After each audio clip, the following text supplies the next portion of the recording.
Olóyè Sunday Igboho sir Adéyẹmọ, ẹ disappoint me lọ. Ẹ disappoint me gan o. Àwọn tẹ́ disappoint pọ̀, kò lè jẹ́ mi nìkan. Ṣẹ́yìn ti gbàgbé ni pé iyì ẹkùn ara àwọ̀ ló wà, iyì ọ̀kín ó wà lára ọ̀kín, iyì tọ́gà ń gbà ara aṣọ ẹ̀ ló wà. Tó àìpẹ́ yìí lẹ́ni voice yìí ń tòótọ́ tí kìí ṣe AI, ẹ disappoint ajé. Máa clear fún yín, but ẹ̀yin olólùfẹ́ mi, ẹ̀yin fans mi, ẹ jẹ́ àkọ́kọ́ gbọ́ voice yìí náà. Ṣé voice aláyé ni? Kí tó wá sọ nǹkan tí mo fẹ́ sọ, ẹ gbọ́. Lóyè Adébás àti Aládò àti Funny Thinker láàrin 24 hours ọgbọ́dọ̀ mú àwọn méjèèjì lọ́dọ̀ mi délé ọ̀dọ̀ mi Ìbàdàn tó o bá mú ọ̀dọ̀ mi wàláì ní tiẹ̀ tí lè sọ pé kó tó lè ṣẹlẹ̀ láàrin mi àti ẹ. Àkọ́kọ́ náà bọ́ bá ṣe bí ìṣe tèmi, ikú kan ò ní pàgbà kí wọ́n wá po olórí rẹ̀ tí lágọ̀ọ́ ara wò, èyí tó túmọ̀ sí pé kò sí ní tí ó ṣẹlẹ̀. Ṣùgbọ́n àyíbá mọ̀gbà tómi ń pani bí ọtí, àyísí mọ̀gbà tí orí a máa fi bí ẹni fẹ́ wújú sí apá ẹni lọ. Ni mo ṣe pé kí n fi ọ̀dọ̀ yín ná kí àwọn ìjọba náà ó sì take note. Tó bá jẹ́ wípé ọ̀tọ̀ ó sì tọ̀nà. Ni pé èmi kì í wáyàn, mo máa ń yìn lọ́n lógo lára èèyàn tí wọ́n bá jẹ́ni tọ́lọ́ ń sàlẹ̀sà tó jẹ́ni tọ́lọ́ ń pọ́nlé, mo máa ń yìn lọ́n lógo lára ẹ̀, but mi kì í ṣẹ́jú sérò. That's my problem. If not, ó jẹ́ kí n máa wá yín pé mo fẹ́ rí yín. Sótórí ọ̀fẹ́ bá wà tàbá pàdé àláìkẹ́ tàbí kẹ̀ tó bá pé ẹ̀yin lẹ fún mi ní invitation, ṣùgbọ́n kí nǹkan máa pé mò ń wá yín, alhamdulillah, dídùn ló dùn là ń gbọ́rọ̀ ẹ̀jẹ̀fọ́ tìrì oge tó ge jẹ. Ẹ jẹ́ kí n gbé ọ̀rọ̀ yẹn láti bíbá yìí. Àkọ́kọ́, ẹ jẹ́ kí n rí ibi tí mo ti fẹ́ dá àwọn boys yẹn lẹ́bi, Funny Thinker àtàládò. Ọgbọ́n yàbí ọ̀nà, bí wọ́n ṣe máa ronú tiẹ̀ ọ̀tọ̀, bí mi ṣe máa ronú tèmi ọ̀tọ̀. But ó dàbí pé Olóyè Sunday Igboho wọn ò mọ iye ara wọn, wọn ò mọ bí wọ́n ṣe tó nínú ayé, wọn ò mọ bí ayé ṣe ń gbé wọn, wọn ò dẹ̀ mọ báyé ṣe ń pè wọn. Alágbára ò kì í jà, ọ̀pá ẹ̀rù alágbára máa ń fi ni, alágbára ò fi ná yan, alágbára ò lérí sí yan. Àìsà, mi mọ̀ bí Alhaji King Saheed Òṣùpá ṣe jẹ́ sí yín o, bóyá ọ̀rẹ́ yín ni, bóyá ọmọ ni wọ́n jẹ́ fún yín nínú iṣẹ́ tó jọ nínú àjọṣepọ̀. Torí mi bá wú sí bá fẹ́ ṣá Alhaji Saheed Òṣùpá, mo ìjọba bá fún mi yẹn bá fẹ́ sàmà tí má fẹ́ fi bùkà láàrin àwọn tèmi máa ní ọmọ mi gbá yìí. Mi mọ̀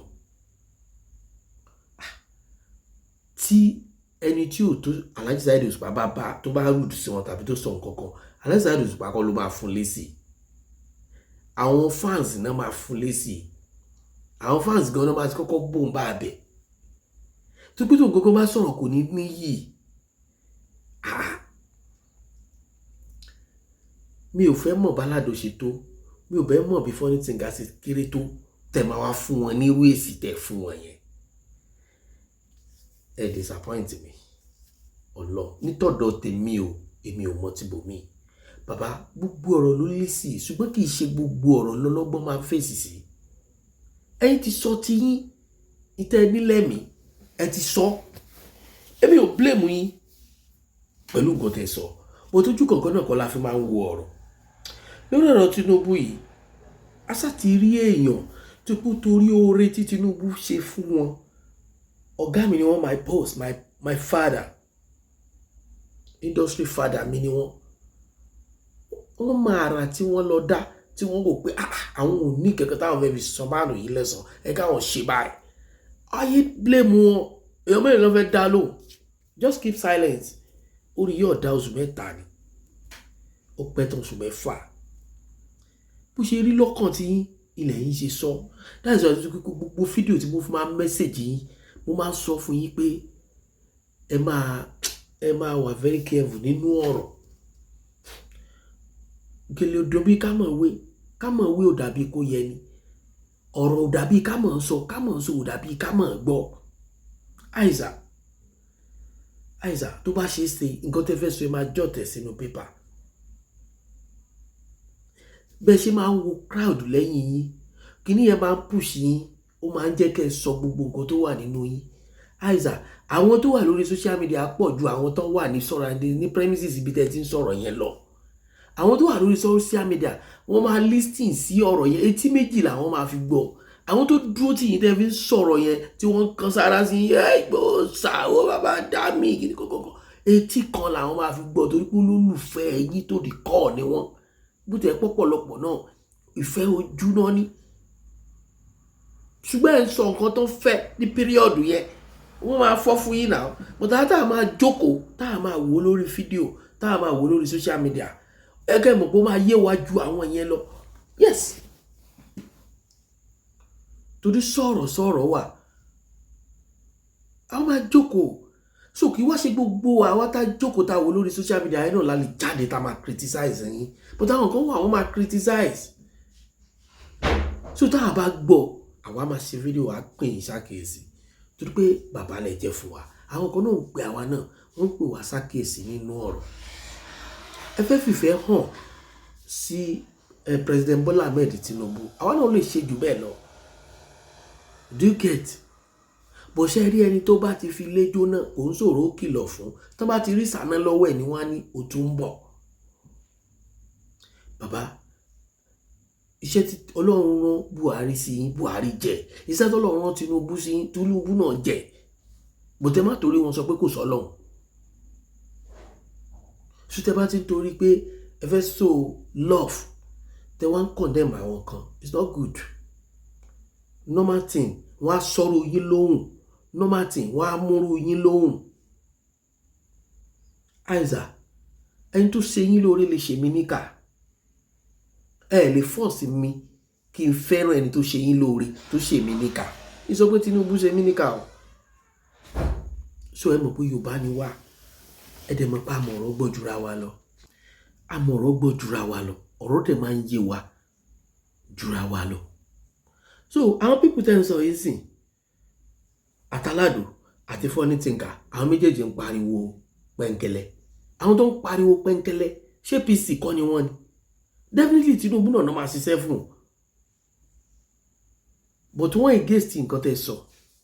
Torí pé Yorùbá máa sọ pé ọ̀rọ̀ ò nílé. Tí wọ́n bá sọ̀rọ̀ níbi tán ti kó dà sí lápò, definitely ọ̀rọ̀ nílé kò sọ nílé ọ̀rọ̀ ni. Kò sọ níbẹ̀ ni. Ipò tẹ́ wà ṣe gbogbo ọ̀rọ̀ lè máa fèsì sí. Bàbá yẹn ti gánú ayé. Ọlọ́run ti pọ́n yín lé. Ọlọ́run ti dáṣọ àgbégabọ̀ yín, ti dáṣọ àṣíríbò yín. Ayé ń pọ́n yín lé. Àtẹni tó tó yín, àtẹni tí ò tó yín. Kí wàá ní ká Àgbàlá Gabriel sí? Àyè tá a tún sọ yìí ní àwọn èèyàn lè pè sáà fún Àgbàlá Gabriel ìwé Sunday Igboho. Kò jọra wọn tó tọ̀. Ṣùgbọ́n èèyàn náà ni. Gbogbo ẹni tó bá ti ń ṣe nǹkan táyé ti ń pọ́n lé. Níjọ́ táyé bá fẹ́ tàbùkù ẹ̀, òun náà wọ́n ní nǹkan kan. Ṣé bá rò lẹ́nu aráyé? So àwọn people yìí, ìtàwọn gbé dání ó yàtọ̀ sí nǹkan tẹ́yìn gbé dání. Kó papọ̀ mọ́ra wọn. Kó papọ̀ mọ́ra wọn. Àwọn náà kì í sáláre fi èèyàn. Kì í ṣe pé mò ń side wọn. Kì í ṣe pé mò ń side wọn. Àìsà, ìyí tó so nílẹ̀kẹ̀ tó fi bọ́ ti di ẹ̀tọ́ ta náà ló ṣe ní ọ̀rá tí ò fi rówó sọ. Ìyí tó ṣe yín sà tẹ́ fi sọ̀rọ̀ bẹ́ẹ̀ ṣe sọ yẹn, iná ló fa èsì táwọn náà lọ mú wa. Irú èèyàn bẹ́ẹ̀ làwọn náà. Àwọn náà jẹ́ nìkan tó pé tó bá ti dóríta kan, wọ́n á sọ̀rọ̀, wọ́n á fi iyọ̀, wọ́n á fi tìmọ́, wọ́n á fàlùbọ́sà sí, wọ́n á ṣàrí pé iyọ̀ padà já. Àtijọ́ tó ti sọ̀rọ̀ Alhaji Oríyọmí Hamzat, àwọn méjèèjì, Sàlájì dáhùn ṣá. Àìmọye program tájọ máa pàdé, wọ́n á dẹ̀ tó lọ kí Alhaji. Àwọn wà lẹ́nu iṣẹ́ tí wọ́n ní. So kò nítumọ̀. Kò nítumọ̀. Bàbá, kò nítumọ̀. Tán bá tí wọ́n bá jáde, tán bá sọ̀rọ̀, tán bá sọ ní sọ àlébù, tẹ́ bá fẹ́ correct wọn pé nǹkan tó sọ yẹn ò dáa, ó ní bẹ́ẹ̀ ṣe máa correct wọn, kì í ṣe pé ẹ máa fi ultimatum sí pé tí mo yẹ lágbájá àti lágbájá ẹgbẹ́ wọn wá bá mi. Alágbára ò kì í sọ̀rọ̀ bẹ́ẹ̀ yẹn tíwálé ẹ ti gánà ayé ẹ̀ ní wálẹ̀ ayé nífẹ̀ẹ́ yín ayé òní wọn ní da omi kórìíra wọn ní dà sínú ayé yín tó ti yín kódà kẹ́kọ̀ọ́ wá fi sọ́lá ọ̀dọ̀ pé aládùn orí ò da ìwà àti kejì rẹ̀ ó yá ẹ yọjú sí mi pẹ̀lú lákọ̀ọ́ láàbò anọ́mọ̀ mọ̀ sàlámù ẹ̀sìn tiwa ó ní báyẹn lóbi láka rẹ̀ bá ṣe rí so lẹ́kùn tẹ̀ fi bá àwọn ọmọ mi ò gbádùn wàhálà ìkíní yẹn ò lè jẹ wọ́n kò lè jẹ wọ́n nígbà tó fún wọn ní liver ni. Then ẹni tí ò bá tó yàn tó bá ń búyàn tẹ bá ń fún lésì ẹ fẹ́ fún ní ráǹkì ni bó tẹ̀ pé olórúkọ ni wọn ṣùgbọ́n possibility wa in age kẹjù wọn lọ irú wa gan tá a jọ rẹ wọn yìí wọ́n sì pọ́n wa lé bí bàbá wọ́n pọ́n wa lé bí ẹ̀gbọ́n so kì í ṣe pé wọn ò dá nǹkan mọ̀ ó mọ nǹkan tó ń ṣe náà tí bàbá aládò bá ń ṣe kárátà àmúgbó kò ń mú gbó kò ń ṣe borí ẹ̀ yìí náà ó máa mọ nǹkan tó ń sọ èmi àmọ́ mò ń sọ ni ṣùgbọ́n ẹjọ́ mọ̀ ń tira wọn ni. So Barrister dẹ̀ kọ orin kan nítorí lè máa expect gbogbo ohun tí àwa bá sọ lẹ́nu àwọn tàbí táwọn bá sọ lẹ́nu wa. Alhaji Sikiru Ayinde Barrister of blessed memory wọ́n ní orin tí ọmọ kéékèèké ìsẹ̀yìn kọ táwọn àgbààgbà mú jójó tágbàlagbà bá kọrú ẹ̀ yóò dèèyàn yẹpẹrẹ. Àtẹ̀fí wá ń ṣẹ̀ǹdẹ̀ ru first note ẹ̀ ṣé èèyàn tó fún wa leak out ẹ jù bẹ́ẹ̀ yẹn lọ olóye oh God ẹ má yẹ kí mi náà sọ̀rọ̀ jù kí mi náà má bàa ṣe kíni kí má bàa over throw kí má bàa gba penalty word throw but aládò funny thinker ó ti tó bẹ́ẹ̀ yẹn ó ti tó bẹ́ẹ̀ yẹn ẹ má gbé ọ̀rọ̀ yẹn lọ sórí TikTok mọ́ ọlọ́run ní fi kọ̀kọ̀ sí